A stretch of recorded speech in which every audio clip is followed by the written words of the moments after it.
Deməli uşaqlar, 1-ci Dünya müharibəsindən sonra Böyük Britaniyanın vəziyyətinə baxırıq. Böyük Britaniya sözü 1707-ci ildən yaranıb, bilirsiniz, Annanın dövründən. 1-ci Dünya müharibəsində İngiltərə Antanta qrupundadır, qaliblər sırasındadır, amma məğlubiyyətə bərabər qələbə. Çünki sərvətinin 1/3-ni itirib, maliyyə mərkəzi Nyu-Yorka gedib, Londondan Nyu-Yorka keçib, borcu çoxdur. Kiçik və orta müəssisələri, balaca müəssisələri bağlanıb, təmərküzləşmə iri müəssisələri genişlənib. Yalnız əlində müstəmləkələri qalıbdır və biz bilirik ki, hər şeyə görə dünyada birinci yerdə İngiltərədir. Sadəcə kapitala görə birinci yerdə İngiltərədir, ikinci yerdə Fransadır. Hər şeyə görə İngiltərə birdədir. Bir dənə sənayedə 20-ci əsrdə birinci yerdə ABŞ-dır, 2-də Almaniya, 3-də İngiltərə, 4-də Fransa. Biz Liberallar və Mühafizəkarlar Partiyasının 1689-cu ildə hüquqlar haqqında bilə görə yarandığını bilirdik. Liberallar yeni fikirlər, mühafizəkarlar köhnə fikirlər idi. 1-ci Dünya müharibəsindən sonra əvvəllər bu 16 idi, indi 18 göstərir. Bizə belə göstərir. 1918-dən 22-yə qədər Liberallar Partiyası hakimiyyətə keçdi. Rəhbəri Lloyd George idi. İstəyi müstəmləkələrin hamısını itirmək istəyirdi. Bir dənə Türkün torpağını əlində saxlamaq istəyirdi. Amma nəticədə nə müstəmləkələrin əlindən itməsinə Mühafizəkarlar Partiyası imkan vermədi, nə də Türkün torpağını əlində saxlamağına Mustafa Kemal imkan vermədi. Yəni siyasət uğursuz oldu. Mühafizəkarlar və Leyboristlər 2 dəfə bunlar olub hakimiyyətdə, 2 dəfə bunlar. Birinci bunlar, sonra bunlar, yenə bunlar, yenə bunlar. 1922-dən 24-ə qədər Mühafizəkarlar Partiyası hakimiyyətdə olacaq. Əslində çox vədlər veriblər əhaliyə.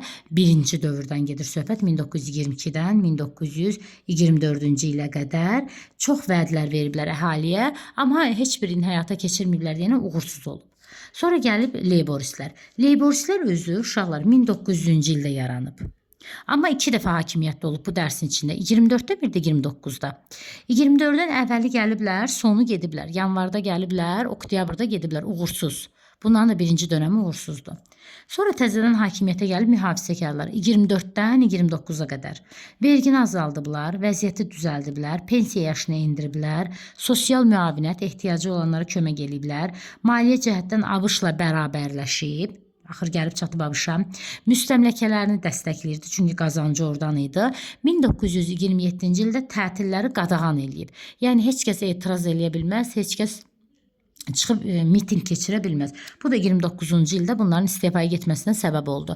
Məsələn, siz deyirsiniz ki, mənim birinci dövrü uğursuzdur, başa düşdük. Amma ikinci dövrü uğurludur, axı vergiləri azaldıblar, pensiya yaşını belə deyək, azaldıblar. Tutaq ki, 65 yaşına çıxmablar, 60 yaşında çıxıblar. Sosial müavinət dəstək olub dövlət tərəfindən, ABŞ-la bərabərləşib, müstəmləkələrini əlində saxlayıb. Bax, bu tətillər, yəni cəmaatın söz haqqı yox idi.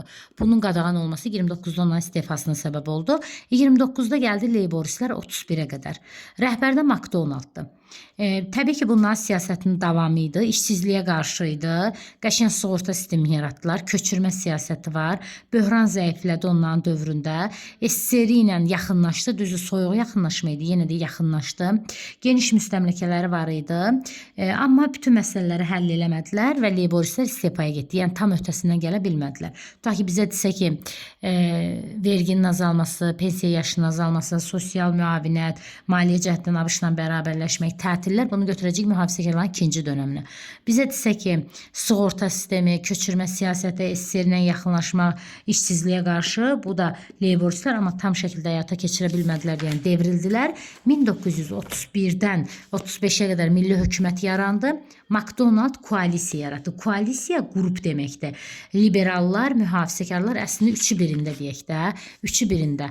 Amma ən çox elə bir ki, McDonald gördü ki, özü tək başına islahat keçirə bilmir, istefa verib, bunlardan çoxluq təşkil eləyərək, amma rəhbəri özü olmaqla koalisiya, qrup yaratdı. Liberallar və mühafizəkarlardan ən çox idi və mühafizəkarların tədbirlərini bəyənirdi. Yəni bunların tədbirini bəyənirdi.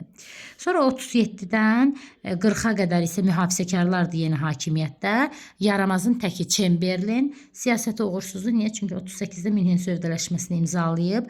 Əslində mühafizəkarlar 3 dəfə oldu da. Birinci dönəmi pis, 2 yaxşı. Təzədən 1937-də gəldilər 1941-ə qədər. Bu da belə deyək də uğursuz söhbət Chamberlain'dən gedir.